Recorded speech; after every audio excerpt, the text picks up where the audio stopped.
Ya, selamat pagi. Sesi 3 ini ada part 1 dan part 2. Part 1-nya masih sambungan manajemen pengelolaan, yaitu manajemen personal ya.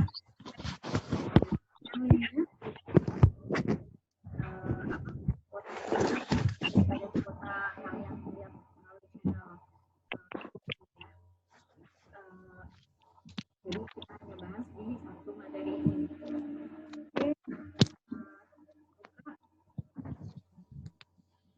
Nah, ini sesi ketiga. Sesi ketiga kita mengenai ini part 2. Part 1-nya manajemen pengelolaan semuanya kemarin, yaitu excellence through people and process, inspiration, creativity, and business idea. Jadi inspirasi, kreativitas, dan ide bisnis.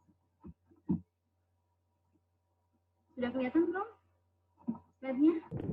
Maaf Bu, suaranya nggak kedengaran Bu. Oh, suaranya jangan bisa ya nih. Sekarang kedengaran nggak? Enggak Bu, kayak Kecil jauh banget suaranya. suaranya. Banget. Oh, kecil Jauh. banget. Bentar. Saya cari dulu.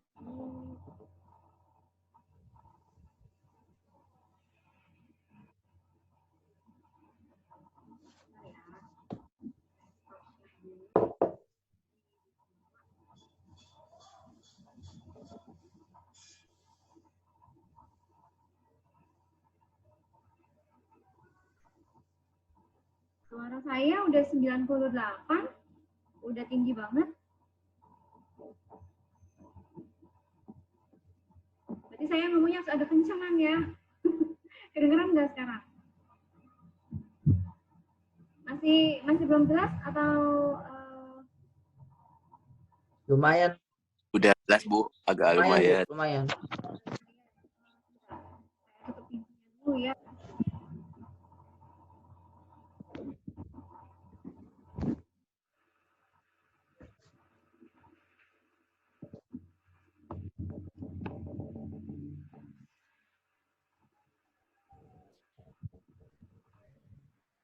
Nah, sudah lebih baik suaranya. Mungkin tadi distorsi dari luar ya.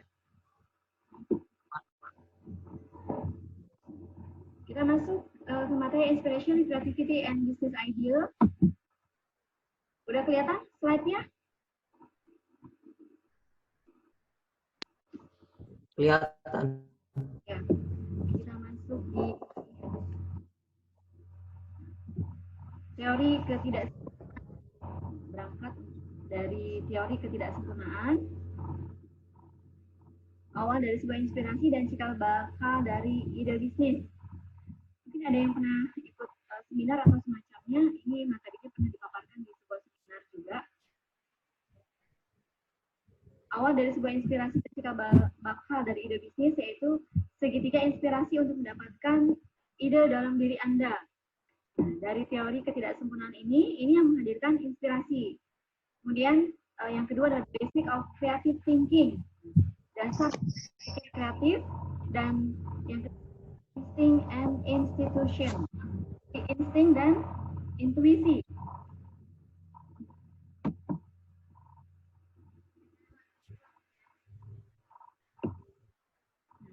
Selanjutnya, filosofi bisnis yang isi tapi kosong, kosong tapi isi. Nah, contohnya ini perusahaan atau perorangan yang menganut filosofi ini adalah tidak ada pasar untuk pengiriman semalam. Jika ada, para maskapai penerbangan di Amerika pasti sudah menawarkannya. Itu tidak mungkin. Fred Smith, pendiri Federal Express. Awalnya begitu ya, berangkat dari filosofi ini. Kemudian Anda tidak akan pernah menjadi gadis sampo di majalah Vogue karena Anda tidak punya rambut pirang dan mata yang biru. Nah, setelah itu majalah ini laku keras pasaran. Jadi statement negatif yang justru direspon positif oleh pasar. Kemudian tidak ada orang yang akan membeli produk Anda. Di sini pasar piringan hitam. Nah, ini kemudian opini riset untuk Walkman Sony ketika Axiom berita mengusulkan Walkman. Jadi zaman sekarang pakainya nggak Walkman ya, iPhone ya. Sudah beda zaman, beda generasi. Kemudian apa sih tadi yang dimaksud dengan bisnis yang isi tetapi kosong dan yang kosong tetapi berisi? Nah, bisnis itu pada hakikatnya dalam menciptakan produk, membuat inovasi, meningkatkan atribut produk, dan lain-lain. Produk tersebut akan menggeser permintaan seseorang akan produk tersebut atau sebaliknya. Sehingga akan terjadi kesempurnaan atau yang disebut dengan equilibrium position balance. Kondisi ini disebut dengan pasar sempurna. Akan tetapi bagi inovator atau kreator, pasar yang berisi atau padat juga bisa dilihat tidak sempurna. Contoh tadi dianggapnya, kita ambil contoh yang tren di kita zaman dulu. Dulu ketika ada minuman aqua dikemas dalam gelas itu banyak orang yang mentertawakan. Tapi kini bahkan aqua Danone ya, itu sahamnya salah satu saham yang tertinggi masuk blue chip. Jadi peluang-peluang pasar oleh orang-orang kreatif itu dilihatnya sebagai sebuah inovasi yang mungkin dulu dilihatnya kosong tapi ternyata berisi. Maksudnya paham sampai sini? Jadi bisa menangkap peluang-peluang. Pernah dengar nggak statement-statement negatif yang kemudian itu justru jadi booming? Ya, kalau kita mau lihat contoh yang lebih sederhana, misalkan ada gosip-gosip A gitu kan, berita-berita tentang A yang negatif, tapi justru itu nanti yang jadi booming dan akhirnya jadi dicari oleh pasar. Ya kadang memang borderless dan selalu semuanya harus sempurna. Jadi terkadang berangkat dari ketidaksempurnaan itu sendiri. Banyak ya contoh-contoh artis yang terkenal karena berita miring, tapi justru dia makin terkenal. Banyak contoh itu untuk produk jasa. Dan kalau untuk contoh-contoh produk industri tadi seperti Aqua atau Danone, kemudian Walkman, kemudian jasa ekspedisi, dan masih banyak lagi. Kemudian the basic of creative thinking, dasar pola pikir kreatif, yang pertama adalah think differently with opposite position. Start from different position. Posisikan diri Anda berlawanan atau berbeda dengan yang lain. Jangan pernah mengikuti pola pikir orang banyak atau mengikuti kebiasaan. Seorang kreatif cenderung mengoptimalkan otak kanannya sehingga dia bersifat intuisi yang terus diasah, yang tidak terjebak rutinitas seperti kebiasaan otak kiri.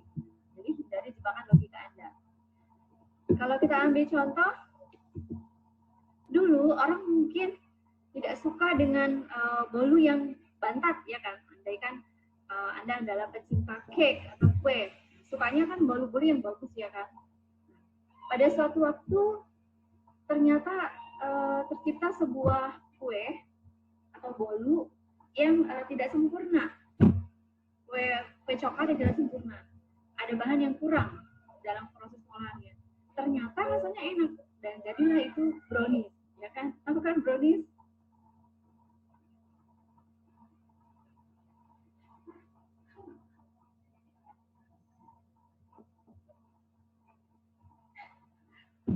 Kita lanjut ya.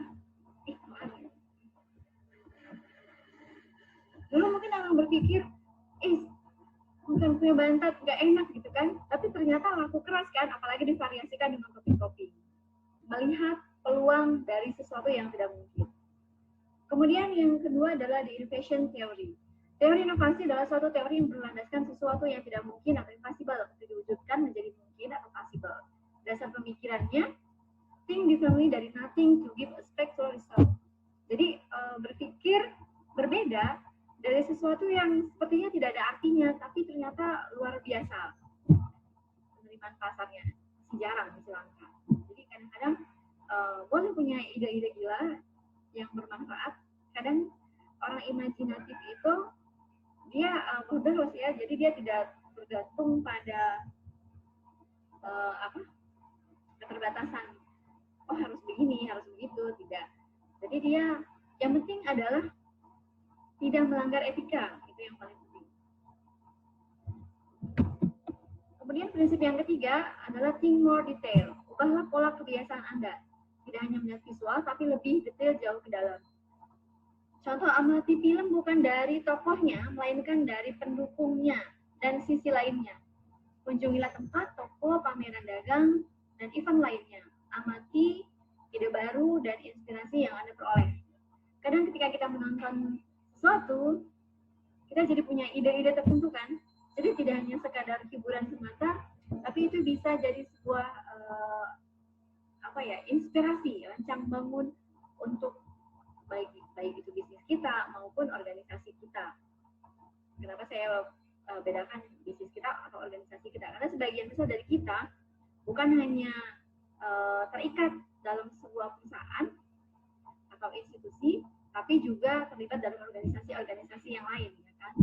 Dan setiap orang yang mampu menunjukkan perannya, kemarin kalau di sesi yang pertama itu kan ada self actualization, orang-orang yang mampu mengaktualisasikan dirinya sebagai bentuk bahwa dia mampu bertanggung jawab, dan itu merupakan salah satu kebutuhan dasar manusia untuk mendapatkan pengakuan. Nah, itu adalah salah satu caranya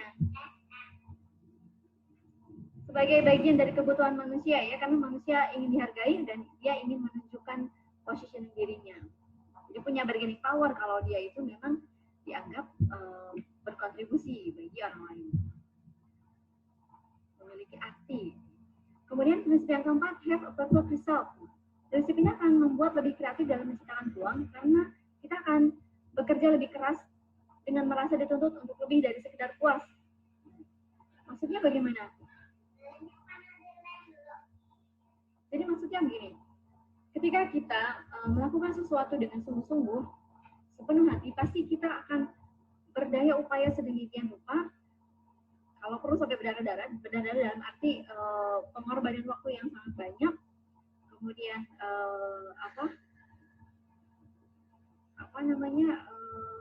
kesungguhan yang benar-benar ditunjukkan, itu pasti akan memberikan hasil yang maksimal, karena hasil maksimal itu by proses, ya kan, tidak instan. Kemudian prinsip yang kelima, there must be a solution, akan selalu ada pemecahan dan jalan keluar.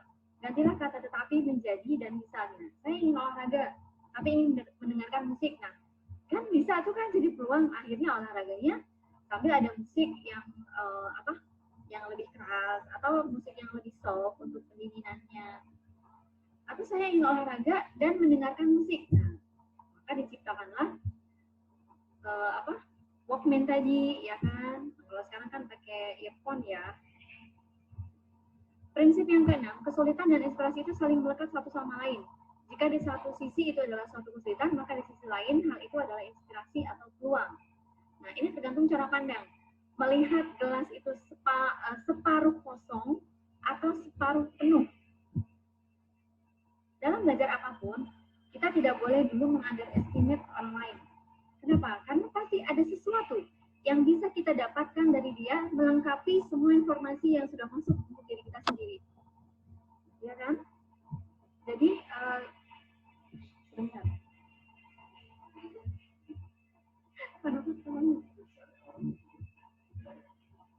Jadi, ketika Anda mempelajari sesuatu, atau melihat, mempersepsikan sesuatu, itu tergantung cara pandang, kacamatanya bagaimana. Apakah melihat gelas itu separuh penuh atau separuh kosong. Nah, jika separuh penuh, dia cenderung adalah orang yang pesimis. Jadi dia semua informasi yang ada di dalamnya membuat dirinya itu nanti akan memuntahkan kembali informasi tersebut, tapi tidak mengolahnya dan memodifikasi informasi tersebut. Tapi kalau orang yang melihat separuh kosong, berarti dia akan menerima, menampung dulu, lalu mengolahnya dan menjadikannya sesuatu yang baru. Kemudian yang ketujuh, knowledge only 1%, imagination 99%. Pengetahuan itu hanya 1%, imajinasi yang 99%. Kalau dulu orang merasa membuat motor yang bisa terbang atau bisa berjalan di air sepertinya tidak mungkin ya, gitu kan. Ternyata imajinasi itu semakin maju zaman, semakin maju teknologi, itu sudah tercipta ya, sudah ada ya. Kemudian contoh-contoh lain seperti drone itu kan dari imajinasi. Nah, jadi sekarang mau meliput apa-apa tidak usah repot-repot pakai drone, ya kan? Lebih mudah. Mengambil menggambar, tidak perlu repot-repot pakai peralatan yang serba berat seperti orang mau syuting pakai drone, ya kan? Inspirasi dari mana timbulnya?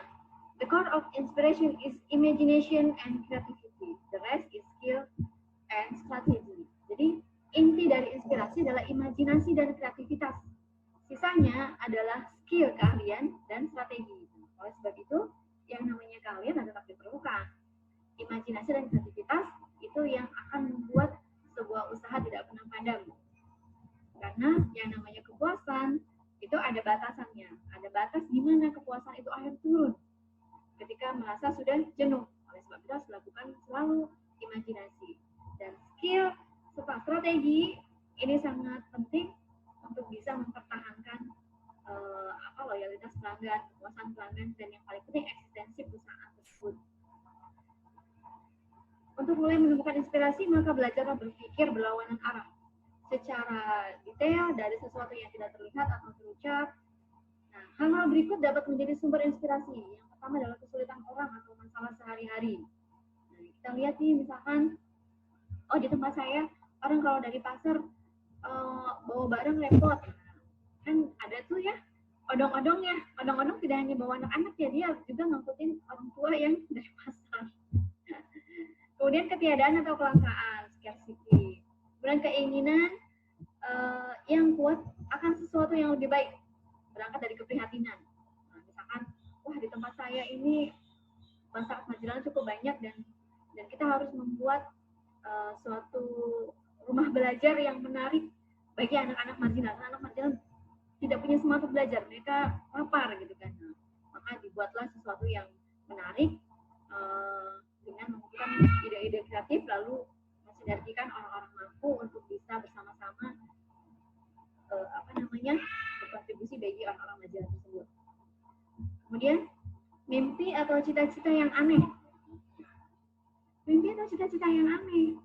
Nah, tidak semua mimpi itu jelek atau bunga tidur ya, tetapi juga bisa jadi kalau kita ambil hikmahnya, ada mimpi-mimpi yang bisa kita ciptakan menjadi sesuatu yang bernilai guna. Tergantung di mana Anda bekerja ya. Tapi kerjaan apapun tetap membutuhkan kreativitas. Harapan dari anak kecil.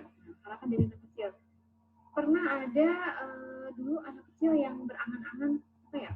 Saya lupa nih. Tapi itu berangkat dari angan-angan anak-anak lalu hadir. Ya, kita ambil yang paling sederhana. Lagu Nina Bobo atau lagu Bintang Kecil ya kan? Nah, lagu-lagu Bintang Kecil ini kemudian digambarkan dalam kartun, itu kan jadi favorit anak-anak. Pikiran yang terkadang gila. Nah, tidak semua orang gila itu betulan gila ya. Kadang orang kreatif itu memang ya di luar kebiasaan. Kemudian desakan untuk bertahan hidup dari sekeliling Anda. Nah, ini adalah desakan karena membutuhkan sesuatu untuk bisa survive. Nah, akhirnya dia bisa survive. Contohnya apa? Contohnya nasi sego. Kalau di Jawa itu populer ya, apalagi dekat sama kampus-kampus. Mereka itu harus bertahan hidup, tetapi terbatas dari sisi finansial. Maka diciptakanlah sego jamur, nasi sego yang harganya miring, tapi cukup enak dan bisa menggajal perut lapar. Kebutuhan yang terus-menerus belum terpenuhi. Nah, ini juga banyak dan ini dipenuhi oleh industri-industri massal. Kemudian rutinitas yang waktunya lama atau menciptakan kejenuhan. Nah, ini biasanya kalau yang menciptakan kejenuhan, yang membosankan itu membutuhkan ide-ide kreatif yang terus-menerus ya. Bahkan untuk makanan pun lama-lama bosan ya. Jadi harus ada diversifikasi produk dan diferensiasinya juga. Ya, kita ambil contoh McD ya. McD kan sekarang sajian makanan variasi nasi banyak ya kan. Jadi tidak melulu chicken dan nasi saja atau burger ya kan, beda-beda sih. Ada berbagai macam olahan nasinya. Dan sesuai permintaan pelanggan. Jika ada pelanggan yang request misalkan, dodol rasa durian udah banyak, saya mau dodol rasa keju. Nah, itu kan juga request dari pelanggan. Belum ada. The inspiration is begin from habits, knowledge, experiences, hobbies, and skill. Jadi inspirasi itu dimulai dari kebiasaan, pengetahuan, pengalaman, hobi, dan keahlian. Itu dirangkum jadi satu. Diolah oleh dirinya sendiri semua informasi tersebut. Kemudian how to empower your opportunity. Bagaimana memberdayakan kesempatan Anda. Nah, setelah menemukan, menciptakan, dan memulai memanfaatkan peluang, jangan berhenti. Tingkatkan nilai tambahnya dengan cara make it better than. Buat jadi lebih baik. Tambahkan fitur-fiturnya, edit value-nya. Misalkan punya jasa pengiriman. Nah, pengiriman masih kecil-kecil. Dia tidak franchise juga, dia buat sendiri. Kemudian ada nilai tambahnya. Nilai tambahnya apa? Antar jemput, misalkan jemput bola. Itu juga menciptakan loyalitas pelanggan. Kemudian make it really different. Packagingnya, positioning, persepsi, dan lain-lain. Buat jadi beda, unik. Biasanya bungkus-bungkusnya dari plastik atau kertas, ini dibungkusnya pakai keranjang daun, lalu dikasih pita dari daun. Nah, itu kan jarang kan. Coba cari daun-daun yang kuat, yang tebal, unik. Kemudian inovasi, tidak imitasi atau menjiplak atau membuat tiruan. Nah, jadi dimodifikasi, jadi tidak produk A lalu ditiru habis-habisan, jadi diinovasi lagi. Selain itu juga melindungi diri ya, melindungi kreativitas kita juga dari hak cipta. Nah, karena kita bisa menolak hak cipta orang lain kalau kita betul-betul membuat tiruan. Kemudian make your opportunity unique. Berarti buatlah jadi memiliki ciri khas. Ciri khasnya, andaikan dodol ya, karena ada UKM kita yang dodol, yang kerjasama dengan kita. Dodolnya ini memiliki ciri khas, manisnya itu khas gitu, tidak kalau bahasa Sunda gerincu itu gimana ya. Jadi karena dia adalah gula merah asli, jadi ada ciri khasnya. Kita bisa bedakan, ada beberapa dodol kita tetap bisa bedakan. Be a specialist di bidangnya, dan be uncomparable, jadi tidak ada pembanding. Kalau produknya ini tuh pizza ya, walaupun ada merek-merek pesaing lainnya dari pizza, tetapi juga Pizza Hut itu punya tes tersendiri di lidah pelanggannya. Original, penemuannya tunggal, memiliki hak paten dan sebagainya yang memastikan originalitas dari kreasinya. Jadi dia harus ajukan karena ini untuk melindungi hak paten, hak ciptanya. Kenapa? Kalau ini bisa ditiru, dan ilmu memang tidak boleh disimpan sendiri, tetapi juga tidak boleh juga meniru habis-habisan. Kalaupun meniru, tetapi buatlah perbedaan sehingga kita tidak mengganggu ranah orang lain dan persaingan bisa tetap sehat. Selanjutnya, menemukan peluang bisnis Anda. Temukan dalam diri Anda. Nah, temukan, ini saya bakat nggak sih bisnis gitu kan? Dulu kan orang bilangnya ada bakat. Itu kembali kepada kemauan. Mentok sama modal. Nah, memang mentok sama modal rata-rata. Tetapi kita juga banyak melihat seminar-seminar dari misalkan Tugas Waringin atau dari radio dan lain-lain yang menyatakan bahwa banyak bisnis-bisnis yang hanya menjual ide, ya kan? Jadi kalian juga jangan menutup diri untuk sering mengikuti event-event seperti itu, atau ikut sama OKOC, itu kan beliau mengumpulkan 1 juta UKM muda. Jadi cari-cari kesempatan, mumpung masih muda, mumpung masih kuliah, lakukanlah langkah 2 kuadran minimal. Jadi tidak hanya bekerja di satu tempat, tapi juga mulai lakukan rintisan usaha, karena kita akan terus bertumbuh, usia kita bertambah, dan kita sangat diharapkan bisa membuat lapangan kerja. Tidak menjiplak gaya orang lain, ya, karena ini akan terkait sama memahami karakter bisnis Anda. Jadi Anda tidak mudah ikut-ikutan. Oh dia itu buat produk baru, katanya buat produk baru karena orang-orang pada musim hujan maunya pakai jas hujan yang plastik yang lebih ringan. Sama ikutan, tidak seperti itu juga. Tidak harus ikut-ikutan kan, walaupun dia tren. Walaupun misalkan dia mengikuti tren, dia buat sesuatu yang beda gitu. Jadi orang memahami, karakter bisnisnya ini seperti apa, ada di mana dia. Ini cocok untuk anak-anak. Jadi seperti kita di individu, kita pun memiliki karakter, ya kan? Dimana itu adalah ciri khas kita yang tidak bisa ditiru orang lain. Kemudian kita lanjut berdasarkan cara berkomunikasi. Ini dikenal dengan extrovert dan introvert. Extrovert adalah orang yang cenderung suka berbisnis, introvert adalah orang yang suka berbicara ya. Sedangkan introvert adalah orang yang cenderung senang mendengarkan saja. Nah, berdasarkan pola pikir dan respon terhadap pembicara atau logik, orang yang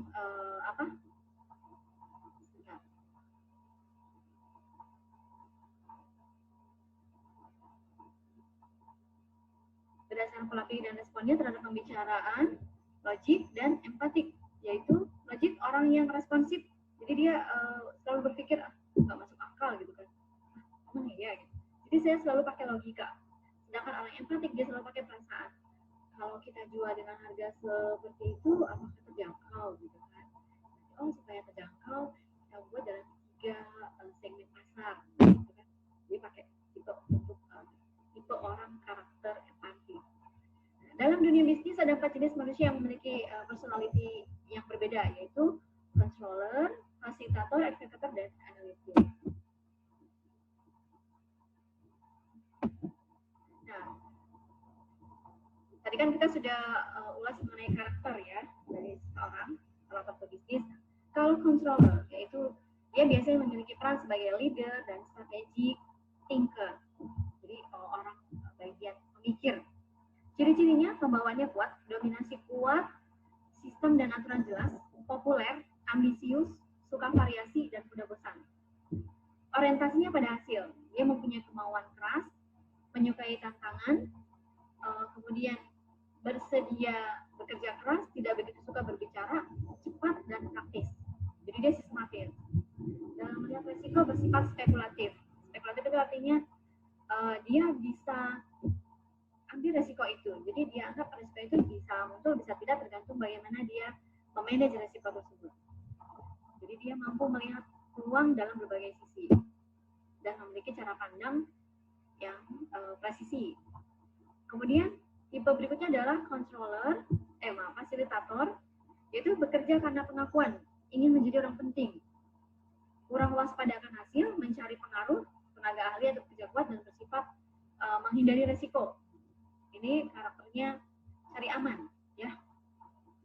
Ternyata kita waktunya 10 menit lagi, harus agak ekspres.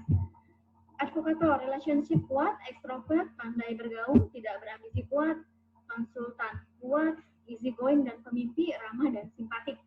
Nah, dalam melihat risiko bersifat konsultatif, menentukan keputusan setelah melihat pertimbangan orang yang dianggap dekat. Jadi advokator dia sebagai penasihat. Analitik, analis ya. Konvensional, pemikir formal, teliti, hati-hati, bimbang, introvert, jeda tertutup, susah bersosialisasi, membatasi diri, perenung, pendiam, pemikir, perfeksionis, dalam melihat risiko bersifat kalkulatif, berhitung untung ruginya terlebih dahulu. Kalau kita bagi tipe karakter tadi, tipe 1 kan eksplosif ya. Tipe 1 eksplosif, tipe 2-nya perfeksionis, tipe 3 popularity, tipe 4-nya leader. Kalau yang masuk di tipe karakter 1, personality-nya ini tadi controller ya kan, advokator, goal oriented, kerja keras, dominan. Kemudian kalau skill ini yang tepat, yang sesuai, ini untuk penjual, pemesan, dan leader. Jenis bisnisnya distribusi, agen toko, FO, broker ya, bengkel otomotif, jasa yang tidak membutuhkan ketelitian tinggi. Nah, kalau tipe 2 perfeksionis, ini adalah analitik fasilitator. Dia tenang, damai, kemudian organizer, relationship, emotion. Nah, cocoknya bekerja di manajer, motivator, pengarah, supervisi, controller, mediator. Jenis bisnisnya cocok di mana? Peternak, FO, agribisnis, perikanan, jasa konsultan, jasa servis, pelatihan olahraga, distribusi, retail, toko. Untuk tipe popularity, ini dia cocoknya di personality-nya adalah sebagai advokator, fasilitator, penuh ide dan kreatif, extrovert, terbuka, publikasi, relationship, popularity. Nah, job skill-nya cocok di mana? Di PR, service management, konsultan, dan R&D. Kemudian jenis bisnisnya di promosi, iklan, PR, konsultan bisnis, jasa desain, produksi, entertain, musik, art, dan lain-lain ya. Tipe yang keempat leader. Personality-nya pribadi dan controller, analitik, dominasi, introvert, pemikir, detail, perfeksionis, teliti, hati-hati. Job skill yang sesuai: pemimpin, supervisi, strategic thinker, perencana, pengatur. Jenis bisnisnya produksi, desain, hobbies, perencanaan, finance, restoran, information and technology. Kemudian survei di USA, ini dari buku The Origin of Entrepreneurship, kesuksesan yang diawali dengan hal berikut memiliki tingkat kesuksesan yang berbeda. Dasar bisnisnya kita lihat, keahlian dan pengalaman, rasio persentase kesuksesannya 60%. Hobi dan kesukaan 40%, melihat bisnis orang lain, mengamati dan menirunya 20%, kebiasaan sehari-hari 30%, inovasi sendiri, menemukan dan memasarkannya 25%, ikut-ikutan orang lain, mengamati secara langsung dan mencoba bisnis tersebut 35%, kemudian warisan keluarga, hibah dan sebagainya 21%, membentuk bisnis team skill yang solid 40%. Berarti dari sini nih, ini sudah ada pemetaannya, sudah di mapping. Nah, kita mau ambil bisnis yang mana yang punya rasio persentase kesuksesannya lebih tinggi, apakah yang keahlian dan pengalaman, hobi dan kesukaan, atau bisnis team skill. Jadi bisnisnya mengandalkan seluruh personilnya sebagai aset dan kekuatan organisasi. Kegagalan sebuah peluang, tidak segera mengambil keputusan. Nah, itu dia, terlalu lama, akhirnya expire peluangnya, waktunya sudah lewat, tidak efektif ya, survei tidak akurat, hanya persepsi. Kalau berdasarkan persepsi saja, tidak logis diambil orang karena kalah cepat, tidak ada strategi yang jelas beserta konsepnya. Oke, sampai di sini dulu pertemuan kita. Ada pertanyaan? Tidak ada? Kita masih punya waktu kurang lebih 2 menit. Tidak ada pertanyaan? Baik, kita tutup sampai di sini. Sampai ketemu minggu depan. Minggu depan saya harapkan tugas presentasi yang 7 kelompok itu sudah bisa masuk ya. Jadi nanti kelompok presentasi secara bergantian kalian atur saja, tetapi PowerPoint-nya dikirimkan terlebih dahulu kepada saya. Oke? Sebelum kita UTS ya presentasinya. Oke? Yang Bu, yang rekaman itu ya, yang tugasnya itu. Yang rekaman yang mana ya? Bukan yang PDF, tapi iya, penjelasannya betul. di YouTube itu ya? Iya, kemarin kan sudah saya share di grup kan, ada 7 kelompok kan, nah itu nanti presentasi ya. Nanti presentasinya ada 2, presentasi yang sebelum UTS dan presentasi setelah UTS. Nah, presentasi setelah UTS itu mengenai rintisan usaha atau bisnis yang akan digarap. Jadi nanti ya, jadi akan ada 2 presentasi, jadi before and after UTS ya. Jadi kelompoknya nanti tetap aja jangan berubah. Jadi mulai dari sekarang tidak apa-apa, misalkan saya nanti mau mengangkat usaha saya, misalkan dia sudah berjalan usahanya, tidak apa-apa, silakan nanti diangkat lalu dipaparkan kepada teman-temannya dari segi bisnisnya, kelayakannya, manajemennya, marketingnya, semua aspek yang mencakup di dalamnya. Nanti saya berikan outline-nya, gambarannya. Dan untuk yang presentasi sebelum UTS, itu kan sudah diberikan outline ya, sudah di breakdown maksudnya, materinya itu apa saja yang dibahas. Nah, kalau kalian mau membuat pengembangan menjadi lebih baik, itu tidak apa-apa, bagus banget ya. Nanti dibagi saja, misalkan siapa yang kasih slide keberapa sampai keberapa. Jadi nanti pada sesi selanjutnya itu akan presentasi berkelompok di sini. Ya. Oke. Ada pertanyaan lagi? Cukup dipahami?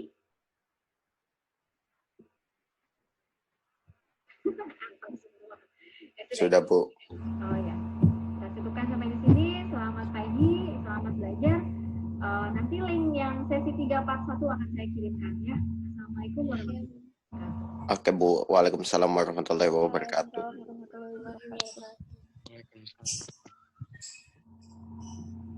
Tuh J tuh ada tugas J.